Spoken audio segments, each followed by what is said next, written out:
Hello, this is Matt Bergman, and you are listening to the Punk Rock Libertarians podcast. What is this, episode 52? 52. 52. I'm here tonight with Jared Schneiderman. What's up? And Alexis Schlegel. Howdy. Hey, how's it going, guys? It's pretty solid. How was your Easter? Non-existent. Okay. I went to IKEA. Was IKEA open on Easter? Huh? Was IKEA open on Easter? Yeah, they were open till 6. Okay. On Easter. On Easter, dude. On Easter. The Swedes, man, they don't give a fuck. Yeah. About fucking Easter. So, Alexis. What about you, Alexis? Yeah, dude. Tell us about your Easter, bro. I went to visit my parents Saturday. And then nothing too exciting. Helped to do some yard work around my parents' house. Because when you visit your parents, you just go upstairs, right? No, I'm just fucking with you. No. So that's about it. Went out with my brother Saturday night, and then girlfriend, and went out to some bars around my hometown that I haven't been out in years. So it's pretty cool. Yeah. So how are the bars, dude? That was pretty cool. Met a fellow libertarian who's a big Gary Johnson supporter. A fellow jockstrap. Yes. Is that what we're calling them? Jockstraps? Yeah, Johnson supporters. Oh, yeah. Nice. Yeah. Yeah, it was pretty cool. I was just at the bar waiting to order a drink, and just overheard him, and he's just like, he was pretty wasted, but he was just talking to his wife and this other random guy at the bar, just like how he can't stand that his friends are either like drinking the Kool-Aid, whether it be Trump or Bernie, and he's just like, I'm a libertarian. He's like, fuck both parties, and then we just started talking the whole night and bought us a round of shots. It was pretty cool. So. You guys end up hooking up? No. Well, he was married, so I don't know if his wife would appreciate that. So. Yeah, true that. Yeah. But no, it's pretty cool. Yeah, it's pretty great how this election is just so, between Hillary and Trump, you've got like the worst of the worst. Right. And, most Americans, seem to just be like, fuck both of them, Yeah. So, that's definitely going to open up things for a third-party candidate. Yeah. Wasn't it seems there like the best poll, possible. Yeah, wasn't there like a poll recently where they said right now Gary Johnson's looking at like 11% right now? Yeah. Yeah. It was a Monmouth University poll, and I think they only polled, what was it, 8,000 people? A little over 1,000 people over the span of 3 days via phone.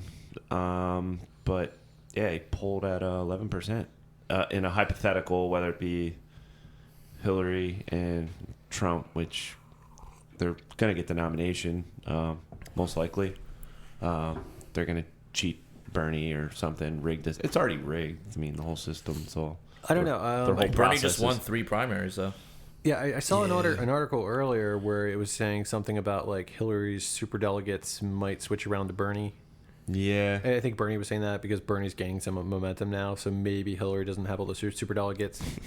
But the whole superdelegates, it sounds so ridiculous. Who do you think would have a better chance at beating Trump, Hillary or Bernie? Wow. Wow. Probably. See, here's the thing. So it seems on the surface like if you get Hillary versus Trump, more people are going to be like, fuck those people, I'm voting for Gary. However, the way I kind of see it is, I think a lot of people are just so scared of Trump that they're willing to vote for Hillary just to keep Trump out of office. So, like, there might be some Bernie supporters who will go and, stick with some sort of, I don't know, slightly principled standpoint and go to Gary Johnson, even though you would think it's the polar opposite of Bernie, but, there's some overlap there.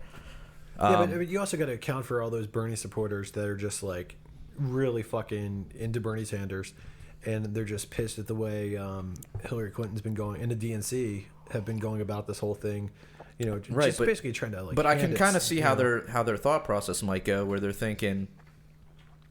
if we don't vote for Hillary, even though we don't want to vote, if we don't vote for Hillary, Trump could get the nomination, could get the presidency. And then, in their mind, it's the worst possible result. You know, I mean, I would like to think that most people would say it doesn't matter between Trump or Hillary, like, you know, I definitely don't want to vote for Hillary because she's establishment, but I mean, I guess I could see it going either way. I mean, I hope it turns out that they, you know, the Bernie supporters, if he doesn't get it, they jump over to the Johnson side, but I don't know. I could see it playing out a number of different ways. You're right there, Maddie? Yeah. Okay. So I guess moving on. So we posted a tax calculator on the Daily Liberator a while ago.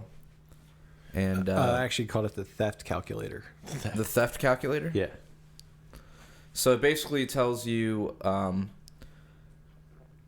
much your taxes will change under which president or which possible future president. But it only had Bernie, Hillary, and Trump on there, I believe, and Cruz. And as you would expect, under Bernie, it went up significantly. And then under Hillary, it basically stayed the same. Under Cruz, it went down a little bit, and then under Trump, it went down significantly. How so? What do you mean, how so? Like, I don't know. What's the reasoning? If you could digress, Jared. Yeah. That's not called digressing. That's called explaining. Okay. Like, it's just going off their... I don't know what you want me to explain. It's going off their tax policy. So in order for Bernie to pay for his stuff, he has to raise taxes. And somehow Trump, I guess, is planning on cutting taxes. Couldn't the government just print money? What? Couldn't the government just print more money? You mean lower taxes than print more money? Yeah, dude. Sounds like a win-win. No. Inflation is a tax. It's a hidden tax. I'm just fucking with you. I understand. But yeah, I wonder how. I don't know. I mean, how's this wall going to get built if Trump? Yeah, exactly. Where's that money coming from? You know, this whole theft calculator does kind of like, sadly, like I'll admit, it kind of like, you know, I don't know. It seems to kind of support the whole Walter Block position of libertarians for Trump. Just because, like, if you put your money in this theft calculator, okay, and if you see Trump's going to take less taxes than Hillary and Bernie, you know, it's basically... But you're talking significant taxes, too. Like, yeah, you are. You're talking, like... 100. It was like 10. It was like $10,000. 10%. It was like 10% more with Bernie than with Trump. Wow. I mean, no, it was even more than that. It was like, yeah, actually, I think it was like 10%. I don't know. It was like a significant amount where it's like, dude, this is like several $1,000s that I'm not gonna have if I vote for Bernie. You know, it's gonna go and pay for something that I'm probably not gonna use, like healthcare or someone's college tuition or some government program or or war, who knows? Yeah, or some program that's probably you're just slightly above like said tax bracket, so you don't qualify for said program. Right. But it's just going to expand towards the working poor and the welfare state. You know, it's just going to expand. It's basically going to expand the welfare state. Well, and I mean, there isn't much of a tax roll-off for, like, people making minimum wage. Like, they're still paying a pretty significant amount of money. I think I typed in, like, minimum wage, which is, like, $23,000 a year if you're working full-time. And he was still taking, like... I would guess that it's actually less. $2,000 to $3,000. So with this calculator, you could basically plug in, like, you just plug, your annual salary. Annual salary and just go. Yeah, that's it. No, it's very simple. Wow. But it's legit. I mean, it's from the tax policy website or whatever. So yeah, I mean, what's minimum wage right now is probably like what, $7.25 maybe, or $7.25. Is it $8? It's federal. It depends on where you're at, but I think the lowest it can be is $7.25. Yeah, so I would guess minimum wage is more around like $15,000, $16,000 a year. But some states are different. Like case in point, like Maryland, I think. Well, yeah, some states have a Higher, but like the Maryland's- actual yeah, minimum. Maryland just goes with the federal minimum wage. Maybe I was Nah, I calculating. think it's higher. I don't know. Well, it doesn't really matter. I think it was like 20 something, but I don't know. At any Maybe rate. not. Yeah. So yeah, take that into account, folks. So speaking of Bernie, you guys see the video of the bird that landed on his podium during a speech? I honestly did not see the video. I mean, it was pretty epic, but like he's just in the Dude, middle how? of the speech. It's just he's in the middle of a speech. Dude, you don't think it was like a trained bird? I mean, maybe, dude. Maybe the Illuminati trained it and fucking flew Yeah, it it in. was an Illuma bird. I don't know. So, did you see the video, Alex? Yeah, it's, it is what it is. Just a bunch of zombies. But he was like, when it landed, like as soon as it landed, like the whole crowd just started cheering. And then he's like, this might be a sign. yeah. I don't know. World, this means peace in the world or something like that. Oh, didn't he say something about like that bird is a dove? Yeah. This bird is a dove that represents peace. Lesbian seagull. Yeah. Yeah, I don't My know, friend man. showed me that song the other day. I just thought it was really annoying how like I don't know, people were just going on and on about it like it was some But dude, sort the of fucking memes that came out miraculously were thing. great. It's like how is this not just totally random? Right. Well, yeah, it's clearly random. I mean, Or unless it's a trained bird. yeah. I don't think it's some sort of like sign. Nope. Some divine sign. And then like literally like a day or two after, you just see like Dude, posts yeah, all through. he put out like his campaign like put out this like drawing of him like smiling, and then there's like a bird that's like fluttering in front of him, and then there was like I don't know if the speech bubble was there and said something before, but like the last one I saw was it was the bird, and it was like speech bubble said taxation is theft, Bernie. Oh, I thought it said something. I saw one where it said like I'm going to tax you too, little bird. yeah, there was that something one like too. that. Yeah. Man, those taxation is theft memes are just getting better and better every Oh, day. man. Did you see the one where I've like, got a nice collection.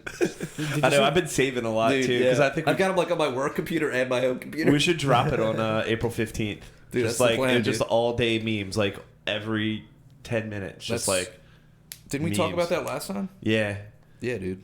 because there's some great ones. You see the Star Wars one with R2D2. No. It's pretty dope. When dude. like the Princess Leia image, but it's just like Dude, here, image. It's I'm just gonna set up like taxation a fucking, is theft. I'm gonna set up like a Dropbox or Google Drive, and we can all just dump all our memes on there, All right, and then we can just post one like every half hour, just all day. And I'm just gonna share them on my fucking profile because fuck it, yeah. Might as well. just piss On everybody the off. 15th, yeah. get the word out. Yeah, that's. We should go bigger than this. We should try to. Well, fuck. What, if buy a we do billboard? it. We should buy a fucking billboard, dude. No, but yeah. If we Like a Ron Paul blimp. Taxation is theft. I imagine we'll have a lot of fucking memes that day, and we'll have a lot of people googling shit, and it would be a day to really get people to think about this. Did you see that Free Thought Project article about? You know how like Google has the Google Trends thing where you can see like what people are searching for, Yeah. and the frequency. Well, like it actually registered on their meter, like the search of taxation is theft, like spiked in the last like month. Yeah. It's pretty awesome. Powerful shit. So the 15th, yeah, we should just drop it. Yeah, we should fucking Drop this deuce. drop it like a fucking deuce. All right. So Dave Navarro came out as a libertarian on Kennedy. Who's Dave Navarro? He's the guitarist from Red Hot Chili Peppers. Well, he was in Chili Peppers. I'm not sure if Like he's very Chili briefly, Peppers, one and album. then what was it? Motley Crue. No, Not Motley Crue. Jane's Addiction. Jane's Addiction. yeah. Sorry. He was in my all-time favorite movie, Floundering. Yeah. All-time favorite? All-time favorite. All time. Have you seen it, dude? No, He but I was in mean it? all-time favorite? Yeah, all-time favorite movie. Did they cut him out or something? Really? No, he was in it. He is in it. What's it about? No, Sorry. why he was in it as in the movie came out in like 1994 or something. I got you. Yeah, so I'm just being a dick. yeah. So it's always cool when a celebrity comes out as libertarian. No, yeah, I would say so. I mean, especially like someone like a musician, because musicians kind of tend to be, unless they're like country musicians, they tend to be on the left. And I always thought, like, personally, I always thought Dave Navarro was like, I don't know. I've never been a huge fan of the guy, but I like him a lot more now. So that's pretty cool. Dude, I thought he was awesome on the Chili Peppers, man. One Hot Minute was a fucking awesome album. I'm not one of those people who hates on the Chili Peppers, but at the same time, I've never heard an album of theirs that I liked all the way through. Well, I mean, if you like Dave Navarro, you should listen to One Hot Minute. Because it's, like, completely different than, like, any of their other albums. I'm just not going to be too excited to listen to it just because it's the Chili Peppers. Then Peppers. don't, dude. It's a free country. What were the radio singles off that album? Off that album? I don't think there was. Yeah. Aeroplane was off that album. Yeah, I mean, I thought that was a catchy tune. Like, I like a lot of their radio songs. Walkabout's a fucking awesome song. Deep Kick, Friends. There's some good shit on there, man. But I'm a big Chili Peppers fan, so. Yeah. I mean, I've never been. Apparently, they're back in radio the tunes. I heard they're but back in the studio too. Dug any of their albums? Yeah. But yeah, I mean, I think that rocks. Him coming out in Kennedy and saying that shit. That's fucking awesome. Mm-hmm. It's we need more people saying stuff like that. And Yeah. Did he say anything about Gary Johnson?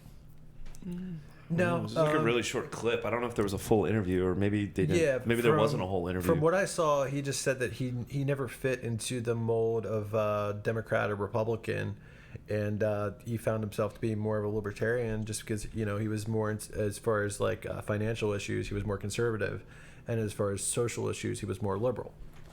Gotcha. So, which I mean, once again, I mean, I think that's like a lot of people. Yeah. So. That's pretty cool. Yeah, I think it's rad. It's a good conversation to be had. Good convo. So the infamous iPhone case has taken a turn.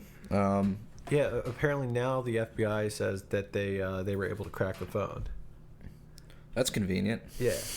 So, wasn't it like in the middle of testimony too, or something? Well, I mean, I don't know. Maybe they saw they weren't going to win the Apple case. I'm guessing. Yeah, I think that's what. It sounds like that's what happened. So I wonder, does this mean that the Apple case is dropped now? I'm not sure about that. I would imagine so, because I mean, to me, like the whole thing was like, the whole time I was thinking they had that phone cracked a long time ago. Yeah. And they're just doing this for theater to just officially get approval to search everybody's shit. Like that's how I've seen the whole thing from the get-go. Yeah. And I'd say this only reaffirms that. Yeah, I mean, especially when like John McAfee comes out and says, as a fucking security expert, like, dude, I could crack this phone in like a day. Yeah, I want a week just in case I get sick in the middle, and then I have 6 days to recover, and then I'll crack the phone. So, yeah, I mean, it's not surprising that, when they see they're going to lose, oh, wait, hold on a second, we got this phone. Don't worry about it. Just go away. Yep. Oh, dude, so here's my favorite story of the week. A man in North Carolina was arrested for not returning Freddie Got Fingered for over, I believe it was about 20 years. What the fuck? And, when did that come out? Like 90... I don't know, dude. I remember watching that shit in like middle school, I think. Yeah, that was a or funny early high show. school. Yeah, well, apparently, like the dude rented the tape in like 2002. Oh, it was 2002. Yeah. So 14 years. That's hilarious. And he, what happened? He, So it was a video store that was still in business. Yeah, I think so. I think it was still in business, or it had just gone out of business, and they were trying to recoup their funds, and like was like, oh shit, we'll just sue this guy for a bunch of money.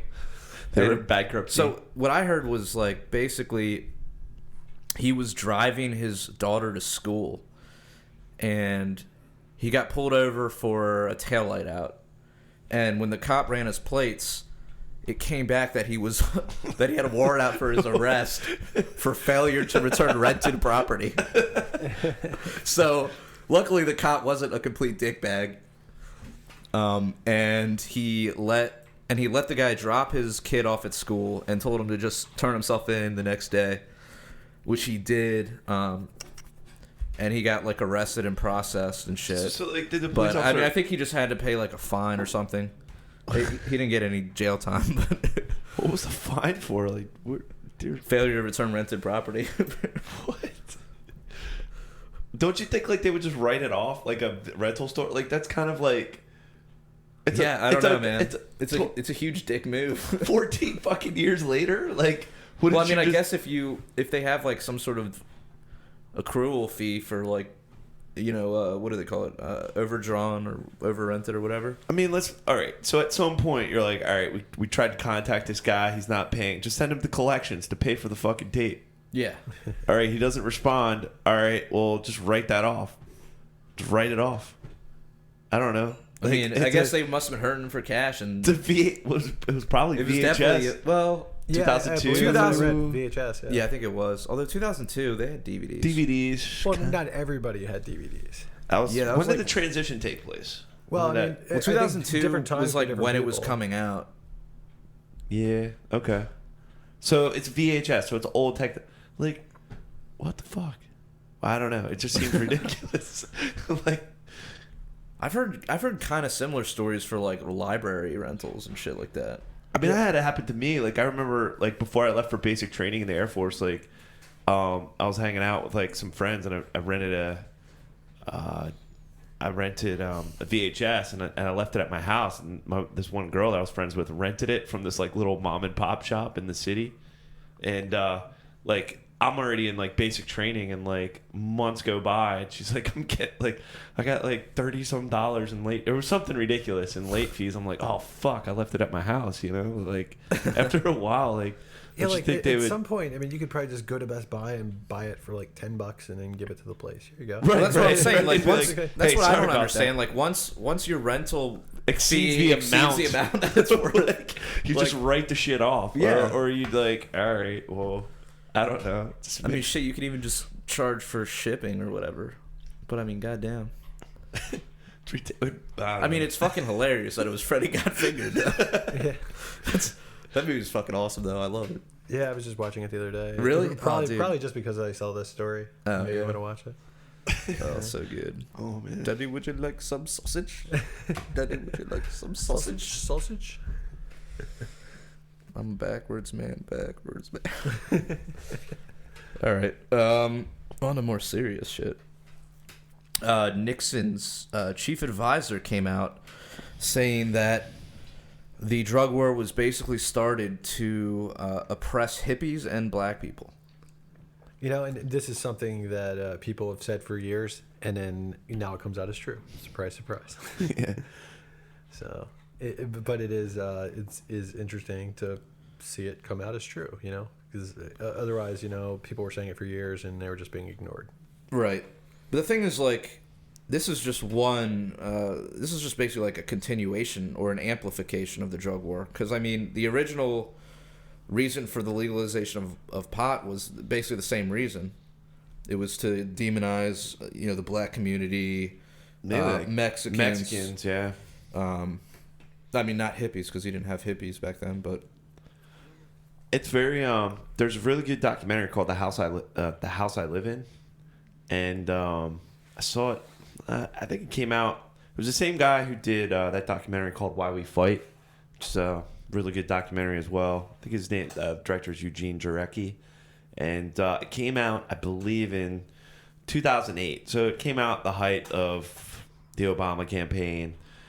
And it was really interesting just focusing on the war on drugs. And, most people think it started with, like, the Nixon administration. But just like you were saying, Jared, it goes back, like, and what it basically is like, basically all the drug laws came out for racial reasons, to control populations and to, control neighborhoods. And basically it's just control. And but it was all done in the guise of, for example, like in the late 1800s, early 1900s, the way they made heroin illegal was basically because of a lot of the Chinese immigrants building the railroads in the late 1800s, early 1900s.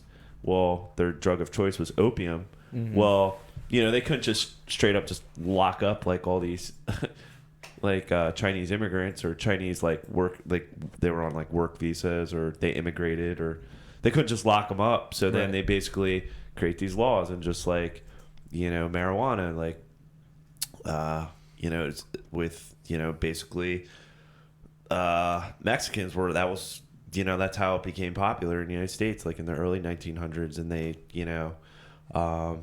it was really interesting talking about that. Just like, for example, like in the 80s, like crack cocaine, it's the same thing as Coke. Yeah. It's the same thing as Coke. Right, but it's just like... It was like a worse penalty. Yeah. Right. You're going to do, whatever the mandatory minimums were. But that was a way to control the black community as opposed to, that was like 70s and 80s. Everybody was doing Coke then. Like everybody. Right. But like... It was really interesting throughout history, and then it got into like modern time, like now, like with meth. It's all poor, downtrodden, Rust Belt, towns, especially out in the Midwest and out west. A lot of these towns. Like, it was really interesting talking about like this documentary, getting into the social aspects, and just like the history of the drug war, and just on all fronts. And it was really eye-opening documentary about this, and they really did like. Get into this with the Nixon administration as well. Mm-hmm. It was all kind of like everybody kind of knew this to be true. It's just now it's finally coming out. Right. Especially it's coming out from someone who's so much a part of it. Right. Or at least part of the administration. So, you guys don't have anything else more to say on that? No. All right. So there was some horrible microaggressing that occurred this past week. Microaggressing. It occurred at Emory University. Someone went around, I believe it was a student. It's in Atlanta, right? And they chalked some pro-Trump propaganda around school. Oh my God. With chalk. On campus. On campus, dude. I'm traumatized. I know, man. I mean, god damn. We were listening to who is it? Hannity? Yeah, no, we were listening to Hannity, or was it? It was a douche O'Reilly. Yeah, Bill O'Reilly. Yeah, Alex put on a video before the podcast. He was showing us about this, and Bill O'Reilly was talking about it, and he was like, it's chalk, blah blah blah. I wonder what Bill O'Reilly would say about chalking police, though. Yeah, chalking police. Yeah. When like people go to police stations and chalk them, like the guys from Cop Block do that sometimes. Yeah. And like, well, I mean, look, dude. I mean, they try to arrest him for it. The cops try to. Or it'd be a terrorist activity. I mean, I think like. I mean, okay, it is vandalism to a degree, right? No, I mean it's chalk, dude. There's so if I come over and just chalk and I just draw dicks all over your ass with chalk, that's okay, is what you're saying. If I just dick bomb, it's still vandalism. It's not chalk. Like you should go to jail for it per se, but it's still vandalism. It's still technically a violation of the non-aggression principle. I think it's one thing on somebody's house or a building, and I think it's another thing on like a sidewalk. Fair enough. I mean, on public property, yeah, fine, but. Emory is a private university, so I understand the gripe of, well, these people were vandalizing, but the problem I have with the whole story is, like, the SJWs and regressives that are just bitching about how triggered they are that there's pro-Trump shit everywhere. Well, also, if somebody was chalking Bernie, do you think there would have been... No, they wouldn't have... Of course, no. People get Bernie tattoos, and that's what they were... Rock on! Yeah, that's what they were saying in his interview with this student there who's apparently part of the Republican college, like the Republican college students there, and he was just like, yeah, you see Black Lives Matter chalked around, or Bernie, or anything around campus being chalked, and the fact that this president came out against this, kind of like, all right, I could see coming at it from the perspective of like, all right, no more chalking because it's quote unquote like destruction of property or vandalism. But the fact that he came out against, basically their right to, right of expression. Yeah. Or speech. Or it's just, I mean, if you you're know. going to ban it for everybody. Don't just ban it for... Yeah, pick and choose your for Trump battles, supporters. you know. Yeah. So it's kind of ridiculous. Just not only that, but it's just like, man, these kids today, bunch of pussies. You know? Yeah, I mean, like really, like of all the things to get fired up about, you're gonna, you know, oh my God, chalk. And do they even know that it was actually a Trump supporter that did it? Right. Because here's the thing, like, I read a story about this, like, there was some sort of black community center somewhere, and someone broke in and, like, stole a bunch of computer shit, and then also, like, wrote on the wall, die, N-word, die, or something like that, and then vote Trump, and then, like, a swastika and shit like that. And then they later found out that it was like a volunteer that worked there, like a black volunteer that worked there that just wanted to like cover up his tracks basically, right. And just like make it seem like something. Make it too like yeah, it was like super obvious that yeah. Yeah. Which and then yeah, I saw something. Oh no, that was very obviously someone who didn't like someone like drew a swastika on Trump's like Hollywood star. But it's just like, I don't know, man. It's just getting so ridiculous. Like, this whole thing is just becoming such a circus, and all, you know, the issues are just being lost. They're just, you know, it's just, there's no substance whatsoever. I mean, it's just... I mean, look, if you want to fight against Trump, don't, you know, like Julie Borowski said in that one video, like, don't just, like, block traffic and block, you know, a gathering. Just use your ideas. Use your mind. Don't resort to violence. Don't resort to just like petty bullshit. Like, or just ignore it. I mean, if Bernie is so much obviously better for America than Trump, then that's all you should really rely on. You know? Exactly. Yeah. If you need to like stop people from gathering around Trump, or getting obviously to work. Yeah. What's that? Or like just people blocking traffic. Like, that literally empowers Trump. Right. Yeah. Yeah. Yeah, same with the, you know, what was it, the protesters that started fighting Trump supporters and the guy that rushed the stage. I mean, that all that does is just make Trump look like the victim, which empowers him and, you know. Yeah, it validates claims that he's making to some people, you know. Yeah. And, you know, yeah, it's like if you're initiating violence, you know, you know, your victim, or basically they're just going to make Trump look like a victim, you know. Right. Well, I think that's all we got for this week, unless you guys... there's some things I'd want to talk about since we're done kind of quickly. Did you see that there's like a new... this is a little bit dorky, but there's like a Nintendo documentary on Netflix. I believe it's called like Nintendo Quest. What? Yeah. No. So did it just come out? Yeah, well, I just saw it on Netflix the other day, and I watched it. It was pretty awesome. It's like this dude took like a month off work, and his quest was to go and buy every single like official Nintendo game from the NES system, and acquire them all in 30 days. Like 578 of the officially licensed Nintendo games. Interesting. Yeah, it's pretty badass, man. This guy was just like driving all over the country. He was going from everything from like video game stores to collectors' houses. Did he use eBay? No, that's the thing. He couldn't do eBay. Why? Oh, wow. That was his rule? It was too easy?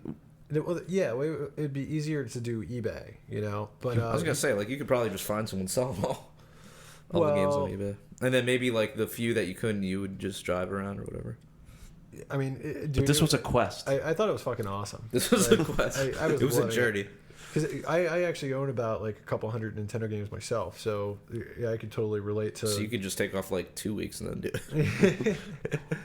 it. I guess. I mean, it's pricey though, because some of those games, believe it or not, I think one of the games that he was trying to get was going for like over $4,000. What? Yeah.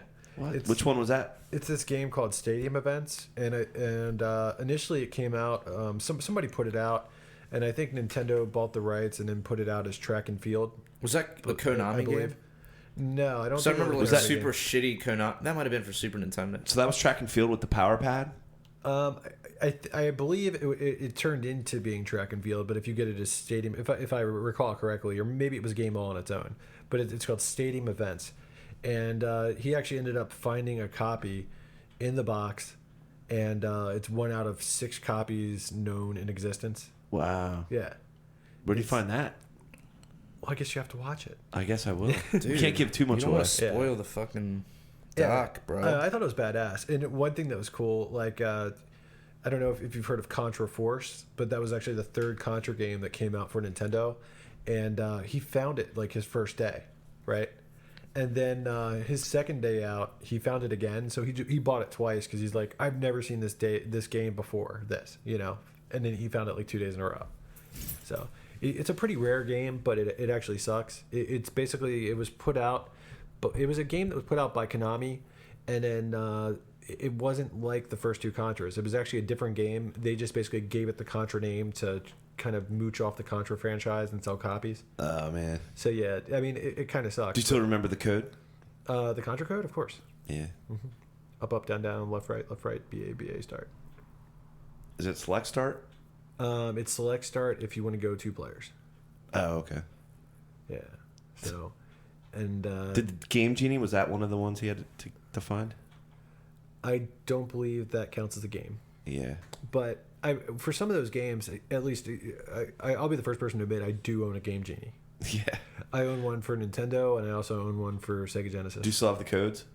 For Game Genie? Yeah. You just go on Google. You just, oh, yeah, I guess now Yeah, it's what all would on you Google. Dude, I was going on Google back in like middle school for looking up that shit. Well, Really? Like Yeah. I never had a Game Genie back when I was a kid. There was a site called like GameRevolution.com or something like that, and they had like every fucking thing. Like I forget where I got my Game Genie from. I might have had a friend given it to me or something. I know as far as Sega Genesis goes, I bought that Game Genie for one game in specific. It was the Contra Hard Corps for Sega Genesis. It was so hard. I was playing it for like 3 weeks straight, and I could only make it to the 3rd level. So I'm like, fuck this. I'm buying a Game Genie. So You know what, man? You know what? And it's made you better as a person, Matt.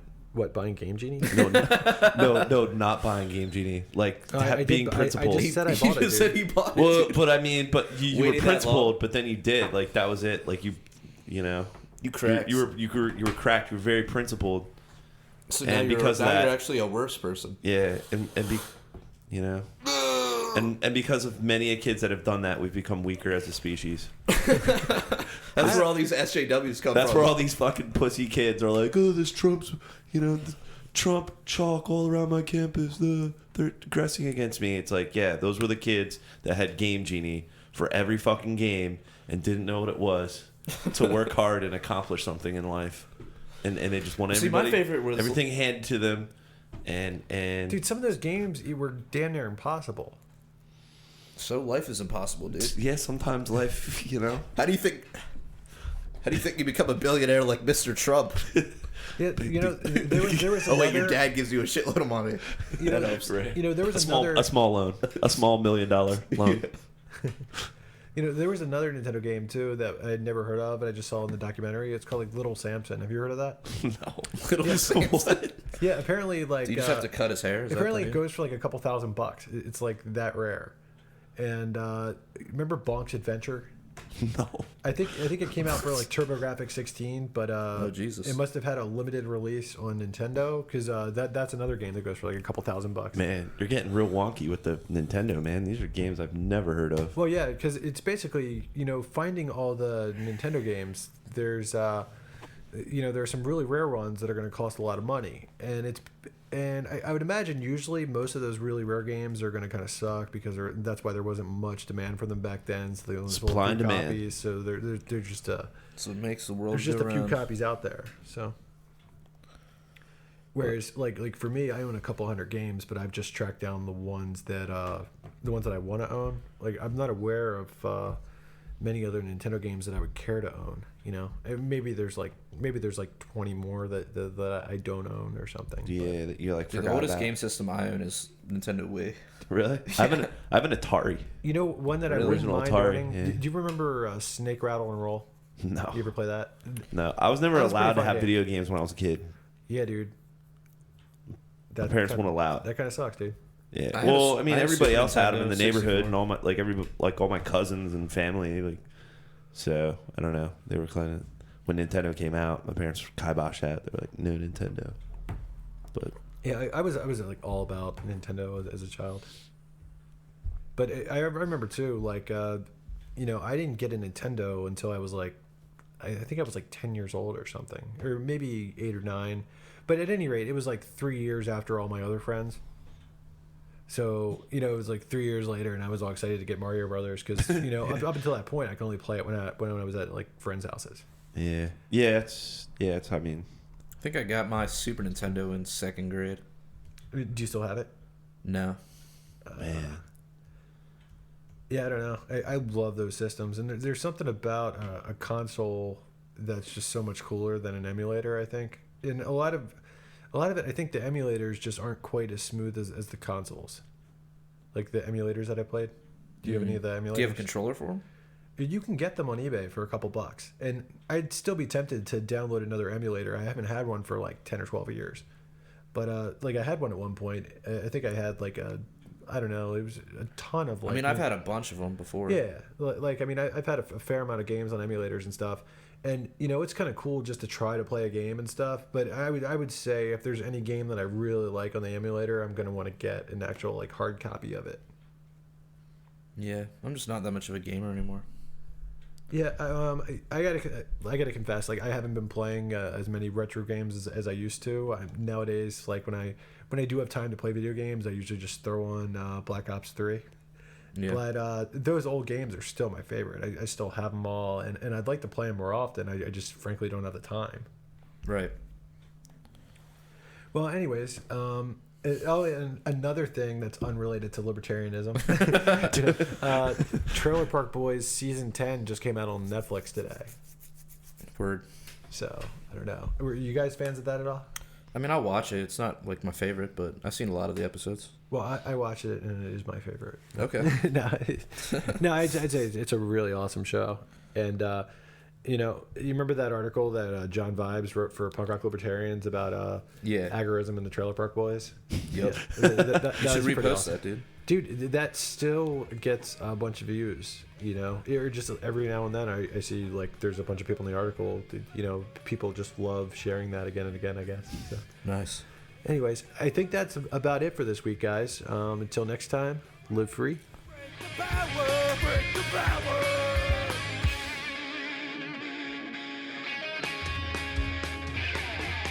Statism's blood break is the blood that is shed. Drenching the flags of the tax bombs in red. Poisons by a few at the expense of the many. Sold to the gods in a death machine. You can't justify killing by economic gain.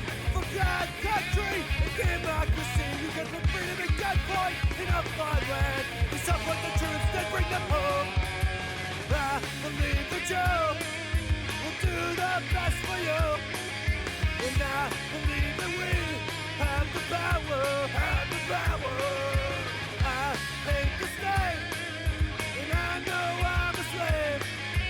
We can make the break the power, break the power. Society owes individuals nothing more than non-interference with natural rights.